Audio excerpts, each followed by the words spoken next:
Hello friends, HICS के digital platform पे मैं अतुल मिश्रा आप लोगों का स्वागत करता हूं। जैसे हमारी पिछली 3 क्लासेस में हम लोगों ने करंट अफेयर के कुछ इश्यूज़ को देखा है, तो आज मैं उसी से आधारित कुछ क्वेश्चंस हैं उन पे डिस्कस करेंगे हम आपके सामने। तो आपके सामने ये पहला प्रश्न है कि कभी-कभी समाचारों में चर्चित एक्सक्लूसिव वेल्थ रिपोर्ट यानी कि IWR किसके द्वारा जारी की जाती है, इसके बारे में चर्चा की जा रही है। तो आपके सामने पहला ऑप्शन है कि विश्व बैंक के द्वारा इसको जारी किया जाता है। नेक्स्ट ऑप्शन है आपका कि विश्व आर्थिक मंच के द्वारा इसको जारी किया जाता है। तीसरा है संयुक्त राष्ट्र पर्यावरण के द्वारा इसको जारी किया जाता है। और फोर्थ ऑप्शन है कि यूनिसेफ के द्वारा यानी कि UNFCC के द्वारा इसको जारी किया जाता है। तो आपका जो आंसर होगा वो आंसर होगा संयुक्त राष्ट्र पर्यावरण के द्वारा इस रिपोर्ट को जारी किया जाता है। इसे एक्सक्लूसिव वेल्थ रिपोर्ट कहते हैं। और किसी भी इकोनॉमी की जो एक्सक्लूसिव वेल्थ रिपोर्ट होती है वो उसके सामाजिक और आर्थिक परिप्रेक्ष्य में उसका एक कॉम्बिनेशन होता है, तो उसके रूप में इसको जारी किया जाता है। अब देख लेते हैं इससे कुछ और भी फूडर पॉइंट्स जो हैं जो निकलते हैं। तो एक्सक्लूसिव वेल्थ रिपोर्ट जो है किसके द्वारा जारी की जाती है, आपको पहले बताया गया कि संयुक्त राष्ट्र पर्यावरण के ये एक रिपोर्ट है। और ये कब प्रकाशित की जाती है, ये द्विवार्षिक रिपोर्ट है, यानी कि ये प्रत्येक 2 वर्ष में एक बार प्रकाशित की जाती है, जो कि अर्थव्यवस्था की स्थिति को नापती है और किसी भी देश में उस अर्थव्यवस्था की क्या कंडीशन है उसको बताती है। साथ ही साथ उस देश का जो डेवलपमेंट है, जो उसकी इफ़िशियंसी है, उसको नापने के लिए इसका प्रयोग किया जाता है। और ये कौन कौन सी चीज़ें इसके अंतर्गत आती हैं, तो ये नेचुरल जो संपत्ति होती है किसी भी देश की, नेचुरल संपत्ति को नापती है। मानव पूंजी का भी नापन करती है, इसी के तहत आता है। साथ ही साथ जितनी भी उत्पादित पूंजी होती है, जिसे कि हम कहते हैं प्रोडक्शन कैपिटल, नेचुरल कैपिटल और ह्यूमन कैपिटल, इन तीनों का कॉम्बिनेशन होता है, जिससे कि एक एक्सक्लूसिव रिपोर्ट के रूप में जिसे प्रेजेंट किया जाता है। तो यह एक पूंजीगत संपत्ति है और ये सामाजिक मूल्यों को भी नापती है। सामाजिक मूल्यों को डॉलर में नहीं नापा जाता है। तो इन चारों पैमानों के आधार पर एक्सक्लूसिव वेल्थ रिपोर्ट को ऑर्गेनाइज किया जाता है और इसको संयुक्त राष्ट्र पर्यावरण के द्वारा किया जाता है। बढ़ते हैं नेक्स्ट क्वेश्चन की तरफ। दूसरा क्वेश्चन है कि कभी कभी समाचारों में चर्चित मापोल कन्वेंशन किन चीज़ों से संबंधित है। तो पहला है नारकोटिक ड्रग्स और साइकोट्रोपिक जो पदार्थ होते हैं कि अवैध व्यापार के खिलाफ एक कन्वेंशन के रूप में इसको अडॉप्ट किया गया है। दूसरा है रासायनिक हथियारों के उपयोग और उनके प्रणेताओं यानी कि जो उसके डेवलपर होते हैं, जो उसको बनाने वाले होते हैं, उनको नियंत्रित करने के उद्देश्य से इसको किया गया है। और सी है आपका जहाज़ों में प्रदूषण की रोकथाम को जांचने के लिए इसको अडॉप्ट किया गया है। और डी ऑप्शन है कि हवाई क्षेत्र की रक्षा, सुरक्षा और स्थिरता को बनाए रखने के लिए इसको किया गया है। तो जो मोपोल कन्वेंशन हुआ था ये बेसिकली 2008 में अडॉप्ट किया गया था और इसका जो ऑब्जेक्टिव था कि जब जहाज़ें चलती हैं तो उनमें से सल्फर डाइऑक्साइड यानी SO2 और नाइट्रस ऑक्साइड NO ये दोनों निकलती हैं। तो इनकी जो मात्रा है उस मात्रा को कम करने के लिए क्या किया गया था, इस कन्वेंशन को इंटरनेशनली अडॉप्ट किया गया था। तो उसी के आधार पे जो आपका ऑप्शन होगा वो सी सही हो जाएगा। अब हम इसकी एक्सप्लेनेशन देख लेते हैं। तो जहाज़ों में ओपन लूप स्क्राइवर्स लगे होते हैं। ये ओपन लूप स्क्राइवर्स जो होते हैं इनका उपयोग भारी मात्रा में जहाज़ों में किया जाता है और जहाज़ों से इनके द्वारा जो ओपन लूप स्क्राइवर्स लगे होते हैं इनके द्वारा सल्फर का उत्सर्जन होता है। उस सल्फर के उत्सर्जन को कम करने के लिए इंटरनेशनल मैरीटाइम ऑर्गेनाइजेशन यानी कि IMO ने 2008 में जहाज़ों से प्रदूषण की रोकथाम के लिए इस अंतर्राष्ट्रीय सम्मेलन यानी कि मार्पोल सम्मेलन के लिए एक अनुलग्नक यानी कि अनुलग्नक एक इसका एक पार्ट है जिसे पार्ट 6 कहा जाता है को अपनाया था। और इसके द्वारा ये कहा गया था कि जहाज़ों से होने वाले वायु प्रदूषण की रोकथाम की जाए और उसकी जो मात्रात्मक वृद्धि है उसमें नियंत्रण किया जाए, क्योंकि सल्फर ऑक्साइड और नाइट्रस ऑक्साइड जैसे जो ओजोन क्षरणकारी पदार्थ होते हैं यानी जो ये पदार्थ इससे निकलते हैं इसके ओपन लूप स्क्राइबर के द्वारा वो क्या करते हैं, ओजोन परत को नुकसान पहुंचाते हैं। तो उसकी रोकथाम के लिए इस चीज़ को लगाया गया था। उसके बाद में एग्जॉस्ट जो स्क्राइबर होते हैं वो सल्फर उत्सर्जन को कम करने के लिए सबसे पसंदीदा तरीकों में से एक बन गए हैं, क्योंकि यह उत्पादित प्रदूषकों को साफ करने में मदद करते हैं। तो जो एग्जॉस्ट की तरह उसका यूज भी किया जाता है। बढ़ते हैं अगले प्रश्न की तरफ। प्रश्न संख्या 3 है। प्रश्न संख्या 3 कह रहा है कि गैलेथिया नेशनल पार्क और कैंपावेल वे नेशनल पार्क निम्नलिखित में से किसका हिस्सा है। अब आपके सामने 4 ऑप्शन दिए गए हैं।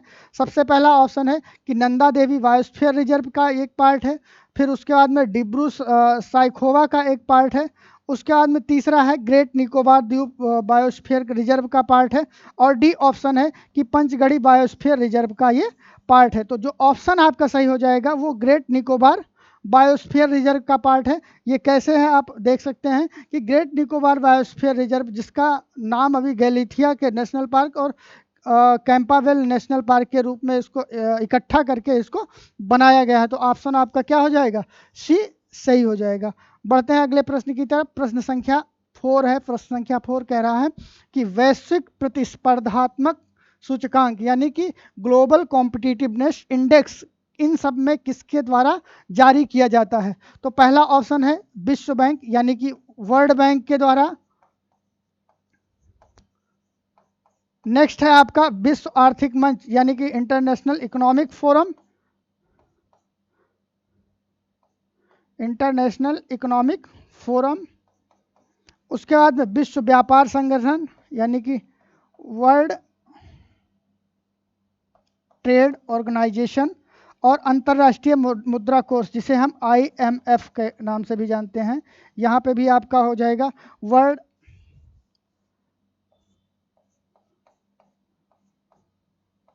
Economic forum. ठीक है, अब हम बढ़ते हैं। जो आपका ऑप्शन होगा वो ऑप्शन आपका क्या हो जाएगा, विश्व आर्थिक मंच के द्वारा इन सारी चीज़ों को क्या किया जाता है, पब्लिश किया जाता है। अब यहाँ पे आप थोड़ा सा दिमाग लगाने की कोशिश करिए कि अगर इस तरह के जो प्रतिस्पर्धात्मक सूचकांकों की बात की जाती है जो कि वर्ल्ड लेवल पे ऑर्गेनाइज किए जाते हैं, पब्लिश किए जाते हैं, तो वहाँ पे आप उनको ट्रिक के माध्यम से कैसे करेंगे और आपकी स्ट्रेटजी उस कंडीशन पे क्या होगी। तो अगर किसी भी प्रकार के किसी भी प्रश्न में इस प्रकार के क्वेश्चन पूछे जाते हैं और वहाँ पे पूछा जाता है, जैसे पूछ दिया जाए कि वैश्विक प्रतिस्पर्धा सूचकांक, तो प्रतिस्पर्धा किसके बीच में होगी, जो कंट्रीज़ हैं, तो उन कंट्रीज़ को उनकी इकोनॉमिक कंडीशन कौन नापता है, आर्थिक मंच के द्वारा ही उस चीज़ को क्या किया जाएगा, अडॉप्ट किया जाता है। तो कभी कभी ऐसा होता है कि क्वेश्चन के अंतर्गत ही अगर आप उसको इवेल्युएट करके देखेंगे, उसको तोड़ के देखेंगे, तो उसी कंडीशन में उसका आंसर उसी में छिपा होता है। अब बढ़ते हैं इसकी व्याख्या की तरफ। तो अभी हाल ही में विश्व स्पर्धा सूचकांक के तहत भारत का जो 10 स्थान है उसमें गिरावट आई है। 10 स्थानों की गिरावट के साथ में वो 68वें स्थान पे पहुंच गया है। और इसके कारण के रूप में अगर चर्चा की जाए तो भारत में होने वाले जो आर्थिक परिवर्तन है, आर्थिक सुधार हैं, उनको माना जाता है कि इन आर्थिक सुधारों की वजह से जो कॉम्पिटिटिवनेस है उसमें हमारा क्या है, 10 स्थान हम नीचे आए हैं। उन सुधारों के बारे में चर्चा की जाए तो जैसे कि आपका GST का अडॉप्टेशन हुआ है, डिमोनेटाइजेशन हुआ है, और भी इकोनॉमिक एक्टिविटीज़ जो होती रहती हैं, जो परिवर्तन में जो डिजिटलाइजेशन हुआ है इकॉनमी का, वो सारी चीज़ें कुछ ना कुछ उसकी जो प्रतिस्पर्धात्मक सूचकांक है उसमें नीचे होने के कारणों में से एक है। उसके बाद में हम देखेंगे कि वैश्विक प्रतिस्पर्धात्मक सूचकांक जो कि जिनेवा स्थित विश्व आर्थिक मंच के द्वारा क्या किया जाता है, जारी किया जाता है। तो अभी आप लोगों ने देखा कि जो ऑप्शन आपका होगा वो बी सही हो जाएगा। बढ़ते हैं अगले प्रश्न की तरफ। प्रश्न संख्या 5 है। प्रश्न संख्या 5 ग्रेट बैरियर रीफ के बारे में कह रहा है। ग्रेट बैरियर रीफ की सबसे बड़ी प्रवालवृत्ति है और ये कहाँ पर पाई जाती है, इसके बारे में चर्चा की गई है। तो पहला ऑप्शन है कि ये दक्षिणी ऑस्ट्रेलिया के तिमोर सागर के निकट पाई जाती है। दूसरा है कि पूर्वोत्तर ऑस्ट्रेलिया के क्वींसलैंड के तट पे ये पाई जाती है। उसके बाद में किमरली पठार के दक्षिण में ये पाई जाती है, या सोलोमन द्वीप में इसको पाया जाता है। तो ग्रेट बैरियर रीफ के बारे में चर्चा की जाए तो ग्रेट बैरियर रीफ बेसिकली कोई एक मतलब कोरल रीफ्स का एक समूह नहीं है। ये लगभग 900 से अधिक क्या है, कोरल आइलैंड्स हैं या कोरल पर्वत जिसे कह सकते हैं, उन सारी चीज़ों का एक समूह है, उनके द्वारा इसका निर्माण किया जाता है। और ये पाया कहाँ जाता है? ये पूर्वोत्तर ऑस्ट्रेलिया के क्रिसलैंड के तट पर ये पाया जाता है। इसकी हम व्याख्या भी देख लेते हैं, कुछ महत्वपूर्ण चीज़ें इसमें दी गई हैं।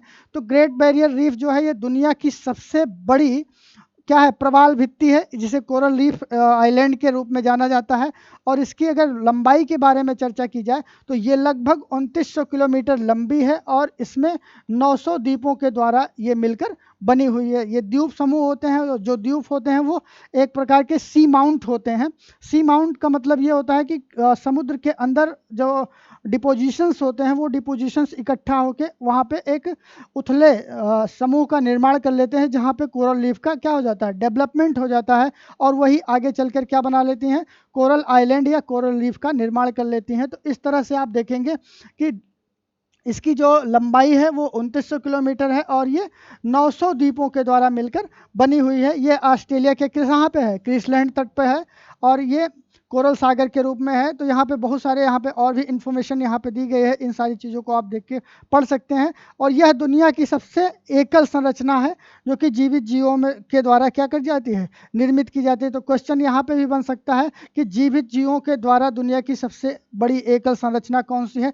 तो वहाँ पे भी आपके 4-5 ऑप्शन दे देंगे, तो उस ऑप्शन को देख के आपको राइट आंसर चूज करना रहता है। तो बढ़ते हैं अगले प्रश्न की तरफ। प्रश्न संख्या 6 है।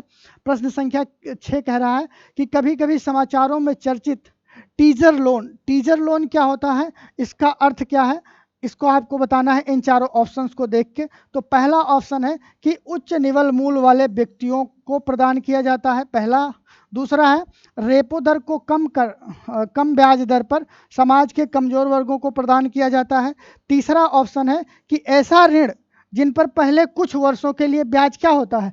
कम होता है, लेकिन आने वाले कुछ समय के लिए वो क्या हो जाता है? उसको बढ़ा दिया जाता है आने वाले समय, लेकिन बाद में उसमें क्या कर दी जाती है? वृद्धि कर दी जाती है। और डी ऑप्शन है कि उपर्युक्त में से कोई नहीं। तो समझने की बात है, टीजर का मतलब क्या होता है? टीजर का मतलब आपने मूवी देखा होगा, मूवी का ट्रेलर भी आता है, फिर टीजर भी आता है, टीजर के बाद में फुल मूवी आती है। तो इससे क्या सेंस निकल के आता है? टीजर का मतलब होता है किसी चीज़ का छोटा हिस्सा। तो छोटा हिस्सा ये क्या हो कि ऋण पहले तो क्या होगा? कम होगा कुछ समय के लिए, लेकिन बाद में उसको क्या कर दिया जाएगा? इंक्रीज कर दिया जाएगा। तो उस कंडीशन में जो आपका आंसर हो जाएगा वो आंसर सी सही होगा। हम इसकी व्याख्या देख लेते हैं। तो टीजर लोन एक प्रकार का लोन होता है जिस पर पहले कुछ वर्षों में ब्याज दर कम होती है, लेकिन बाद में उसमें क्या कर दी जाती है? वृद्धि कर दी जाती है। ये ऐसा क्यों होता है? ये बैंक किस प्रकार के बैंकों को देते हैं, वो सारी चीज़ें जो पीडीएफ दिया गया है उस पीडीएफ में उसका कंप्लीट डिस्क्रिप्शन है, वहाँ से आप उसको देख के पढ़ सकते हैं। बढ़ते हैं अगले प्रश्न की तरफ। प्रश्न संख्या 7 है। प्रश्न संख्या 7 कह रहा है कि केंद्रीय भूजल प्राधिकरण का गठन किया गया था, कब किया गया था? यह आंसर आपको देना है। और आप इसका आंसर क्वेश्चन देखने के बाद में तुरंत वीडियो को पॉज करके और उसका आंसर आप क्या कर सकते हैं? डिस्क्रिप्शन बॉक्स में डाल सकते हैं, कमेंट बॉक्स में कर सकते हैं कि आप इसका आंसर क्या होगा। पहला आपके पास ऑप्शन दिया गया है कि पर्यावरण संरक्षण अधिनियम 1986 के द्वारा इसका गठन किया गया था। जल प्रदूषण निवारण तथा नियंत्रण अधिनियम 1974 के द्वारा इसको किया गया था। उसके बाद में लोक देयता बीमा अधिनियम 1991 के द्वारा इसको किया गया था। और डी है खतरनाक अवशिष्ट प्रबंधन एवं हैंडलिंग अधिनियम 1989 के द्वारा इसको किया गया था। तो हम सबसे पहले इसकी व्याख्या को देख लेते हैं। तो देश में जो भूजल विकास एवं प्रबंधन के नियमन और नियंत्रण के लिए उद्देश्य से केंद्रीय भूजल प्राधिकरण का गठन पर्यावरण संरक्षण अधिनियम 1986 की धारा 3 के तहत किया गया था। अब हम इसको थोड़ा सा और एलोबरेट करके समझते हैं। इसमें क्या हो जाएगा? आपका ऑप्शन ए हो जाएगा। इसमें क्या कह रहा है कि केंद्रीय भूजल प्राधिकरण, भूजल जो जल स्तर है यानी कि वाटर टेबल जिसे कहा जाता है, वो देश में लगातार वो गिर रहा था। तो उस कंडीशन में 1986 में गवर्नमेंट के द्वारा एक लेजिस्लेचर पास किया गया जिसमें ये कहा गया कि भूजल की जो समस्या है उस समस्या से निपटने के लिए इस पर्यावरण संरक्षण अधिनियम को अडॉप्ट किया जा रहा है। और इससे रिलेटेड जो इकोनॉमिक एक्टिविटीज़ थी वो बाधित ना हो उसके लिए हर एक काम के लिए, चाहे भूजल का लेवल, वाटर टेबल की बात की जाए, चाहे एक्सप्लॉयटेशन ऑफ रिसोर्सेज की बात की जाए, या एक्सट्रैक्शन ऑफ नेचुरल रिसोर्सेज की बात की जाए, तो उन सब के लिए एक नए नए लेजिस्लेचर पास किए गए थे। बढ़ते हैं अगले प्रश्न की तरफ। प्रश्न संख्या 8 है। प्रश्न संख्या 8 है, राष्ट्रीय वन्यजीव बोर्ड, वन्यजीव बोर्ड के बारे में निम्नलिखित कथनों में से विचार करना है। तो इस तरह के भी क्वेश्चन हरियाणा सिविल सर्विसेज में पूछे जाते हैं, आप लोग देखेंगे। तो पहला है स्टेटमेंट कि राष्ट्रीय वन्यजीव बोर्ड पर्यावरण संरक्षण अधिनियम 1986 के तहत गठित किया गया था। दूसरा है, इसे वन्यजीव संबंधी सभी मामलों की समीक्षा करने और राष्ट्रीय उद्यानों और अभयारण्यों, यानी कि जो अभयारण्य स्थल बनाए जाते हैं, में इनके आसपास की परियोजनाओं को मंजूरी देने की शक्ति प्रदान करता है।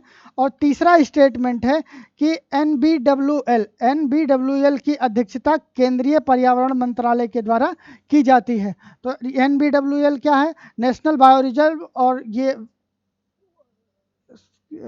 एनबीडब्ल्यूएल की जो अध्यक्षता होती है उसको केंद्रीय पर्यावरण मंत्रालय के द्वारा की जाती है। तो यहाँ पे जो आपका ऑप्शन होगा वो कौन सा ऑप्शन सही होगा? अब आपका ऑप्शन होगा सी, यानी कि जो आपका स्टेटमेंट है ये वाला कि एनबीडब्ल्यूएल की जो अध्यक्षता होती है उसको केंद्रीय पर्यावरण मंत्रालय के द्वारा किया जाता है। अब इसके और भी पॉइंट्स को हम देख लेते हैं। यह वन्यजीव संरक्षण अधिनियम 1972 के तहत एक वैधानिक संगठन के रूप में इसको अडॉप्ट किया गया था। इसकी भूमिका जो होती है ये सलाहकारी का कार्य करता है, यानी कि जो इसके रिकमेंडेशन होती हैं उनको आप वो क्या होती हैं, बाध्यकारी नहीं होती हैं, ये केवल सलाह के रूप में कार्य करता है। और यह देश में वन्यजीवों के संरक्षण के लिए नीतियों का निर्माण करता है तथा केंद्र सरकार को वो सहायता प्रदान करता है। बोर्ड का जो प्राथमिक कार्य है वो वन्यजीवों और वनों के संरक्षण तथा उनके विकास को बढ़ावा देना इनका प्राइमरी ऑब्जेक्टिव है। और इसे वन्यजीव संबंधी सभी मामलों की समीक्षा करने, राष्ट्रीय उद्यानों, अभयारण्यों और उसके आसपास की परियोजनाओं को मंजूरी प्रदान करके उसको शक्ति प्रदान करना है। साथ ही साथ इसमें यह भी बात कही गई है कि जो राष्ट्रीय उद्यान है और वन्यजीव अभयारण्य स्थल हैं उनकी सीमाओं का भी निर्धारण इन्हीं के द्वारा किया जाएगा। और इसकी जो रचना हुई है वो, इसकी जो अध्यक्षता होती है वो प्रधानमंत्री क्या होता है, प्रधानमंत्री के द्वारा इसके अध्यक्ष का चुनाव किया जाता है। बढ़ते हैं अगले प्रश्न की तरफ। प्रश्न संख्या 9 है। प्रश्न संख्या 9 कह रहा है कि निम्नलिखित कथनों पे आपको विचार करना है। पहला स्टेटमेंट है, नेपाल भारत, चीन और बांग्लादेश के साथ में अपनी अंतर्राष्ट्रीय सीमा साझा करता है। पहला स्टेटमेंट, नेपाल जो है वो किसके साथ में? भारत के साथ में, चीन के साथ में और बांग्लादेश के साथ में अपनी अंतर्राष्ट्रीय सीमा साझा करता है। दूसरा है कि नेपाल 5 भारतीय राज्यों के साथ सीमा साझा करता है। और तीसरा है, उत्तर प्रदेश भारतीय राज्यों में नेपाल के साथ सबसे लंबी दूरी साझा करता है। उपर्युक्त में से राइट आंसर कौन से ऑप्शन सही नहीं है? यहाँ पे आपको ये ध्यान देना है कि जो आंसर में कभी कभी दे दिया जाता है सही है या सही नहीं है, तो वहाँ पे आपको उस चीज़ को ध्यान से पढ़ना है। अब यहाँ इसका आंसर जो हो जाएगा डी आंसर है। डी क्या है? 1 और 3। 1 और 3 में पहला आपका है कि नेपाल जो है भारत, चीन और बांग्लादेश के साथ अपनी अंतर्राष्ट्रीय सीमा साझा नहीं करता है। ये आपका ऑप्शन क्या है? ये गलत है, क्योंकि जो अगर आप मैप में उठा के देखें तो एक प्रकार से ये स्थल अवरुद्ध राज्य के रूप में है। और कोई भी स्थल अवरुद्ध राज्य है तो आप ये किसके किसके साथ में सीमाएं साझा करता है? भारत और चीन के साथ में करता है, बांग्लादेश के साथ में नहीं करता है। तो ये आपका पहला स्टेटमेंट गलत हो जाएगा। जब पहला स्टेटमेंट गलत हो गया तो इसकी सहायता से आप इन तीनों को कर सकते हैं। फिर दूसरा है, उत्तर प्रदेश भारतीय राज्यों में नेपाल के साथ में सबसे ज़्यादा दूरी साझा करता है। ये आपका स्टेटमेंट क्या हो जाएगा? गलत हो जाएगा। और केवल दूसरा स्टेटमेंट यहाँ पे दिया गया है कि नेपाल भारत के 5 राज्यों के साथ में सीमा साझा करता है, इसलिए आपका ऑप्शन क्या हो जाएगा? डी सही होगा। बढ़ते हैं अगले प्रश्न की तरफ। प्रश्न संख्या 10 है। प्रश्न संख्या 10 कह रहा है कि निम्नलिखित कथनों पर विचार कीजिए। पहला है कि भारतीय कर राजस्व प्रत्यक्ष कर संग्रह पर काफ़ी हद तक निर्भर करता है। दूसरा है, केंद्र द्वारा किए गए राजस्व व्यय में ब्याज भुगतान का सबसे कम हिस्सा होता है। अब सबसे पहले यहाँ पे आपको टैक्स स्ट्रक्चर समझने की ज़रूरत है। तो जो टैक्स कलेक्शन होता है भारत सरकार का, वो टैक्स कलेक्शन दो भागों में होता है, एक डायरेक्ट टैक्स के द्वारा और दूसरा इनडायरेक्ट टैक्स के द्वारा। अब यहाँ पे आपको अंदाजा लगाना है, पहला कह रहा है कि भारतीय कर राजस्व प्रत्यक्ष कर संग्रह पर काफ़ी हद तक निर्भर करता है। तो जो टोटल पॉपुलेशन है इंडिया की, उसका जो डायरेक्ट कर किसके रूप में आता है, जैसे जो हम इनकम टैक्स देते हैं, स्टेट में कोई एक्सपोर्ट या इंपोर्ट होता है उस कंडीशन पे दिया जाता है, और कुछ और भी हैं, ये इनके तीन पार्ट होते हैं। तो इन तीनों के आधार पे जो आपका पहला स्टेटमेंट है वो क्या हो जाएगा, गलत हो जाएगा, क्योंकि जो कर आता है वो मैक्सिमम कर इनडायरेक्ट वे में भारत सरकार के पास आता है। तो हम इसका ऑप्शन देख लेते हैं, ऑप्शन डी सही होगा। ऑप्शन डी, ना तो एक और ना ही दो, यानी कि पहला भी स्टेटमेंट आपका गलत है और दूसरा भी क्या है, केंद्र सरकार द्वारा किए गए व्यय राजस्व व्यय में ब्याज भुगतान का सबसे कम हिस्सा होता है। अब इसको भी एक्सप्लेन करके, जो जो टैक्स का स्ट्रक्चर है भारत सरकार का, वो दो भागों में डिवाइड होता है, और उसी प्रकार से जो उसका एक्सपेंडिचर होता है वो भी दो भागों में डिवाइड होता है। तो सेम वे में आप अगर देखें, जैसा कि आपको डायग्राम में दिखाया गया कि इनडायरेक्ट वे में जो टैक्स आते हैं उन टैक्स का, और जो डायरेक्ट वे में आते हैं उन टैक्स का, जो इनडायरेक्ट होता है उसका परसेंटेज और वेटेज क्या होता है, ज़्यादा होता है। इसी प्रकार से जो खर्च होता है वो सब्सिडी और इन सारी चीज़ों पे जो राजस्व व्यय के रूप में होता है वहाँ पे गवर्नमेंट का ज़्यादा होता है। लेकिन अगर देखा जाए कि हायरार्कियल ऑर्डर बनाया जाए तो सबसे ज़्यादा जो खर्च होता है वो सब्सिडी में आता है, फिर डिफेंस में आ जाता है, फिर उसके बाद में एग्रीकल्चर से रिलेटेड चीज़ें आ जाती हैं। एग्रीकल्चर को भी सब्सिडी के अंतर्गत ही रखा जाता है, लेकिन कुछ पोर्शन अलग होता है फिर एजुकेशन में। तो इस तरह से इनका एक वो होता है। तो यहाँ पे क्या कहा जा रहा है कि राजस्व व्यय में ब्याज भुगतान, यानी कि जो ब्याज भुगतान कहाँ पे आता है, वो सबसे वो चौथे नंबर पे आता है आपका। ब्याज भुगतान का मतलब ये होता है कि गवर्नमेंट ने किसी के द्वारा कुछ मतलब कि राशि को बोरो किया है, तो उस कंडीशन पे उसका ब्याज का भुगतान किस लेवल पे होता है, तो वो सबसे मतलब कि सबसे कम पे नहीं, लेकिन वो तीसरे स्थान पे आता है। इसलिए दोनों स्टेटमेंट क्या हो जाएंगे, गलत हो जाएंगे। तो इस तरह से आज की जो हमारी क्लास थी, जिसमें कि हम लोगों ने कहा था कि उसके MCQ का डिस्कशन करेंगे, तो आज की क्लास यहीं पे समाप्त होती है। आप इस पूरे वीडियो सीरीज को देखिए, अपने क्वेश्चन का एवेल्यूशन खुद करें, उसके बाद में वीडियो पॉज करके आप क्वेश्चन पढ़ें, क्वेश्चन पढ़ने के बाद में उसका आंसर करें। तो इस तरह से आप इसको आसानी से कर पाएंगे। इसकी टेस्ट सीरीज आने वाले 26 तारीख को पोर्टल पे अपलोड कर दी जाएगी, जिसमें जनवरी 2021 से लेकर फरवरी 2021 यानी पूरे एक महीने का जो करंट अफेयर है उससे आधारित आपको 50 MCQ प्रोवाइड करवाए जाएंगे। उन सारे MCQ को आप क्या कर सकते हैं, अटेम्प्ट कर सकते हैं और अपने प्रिपरेशन के लेवल को जज कर सकते हैं। Thank you.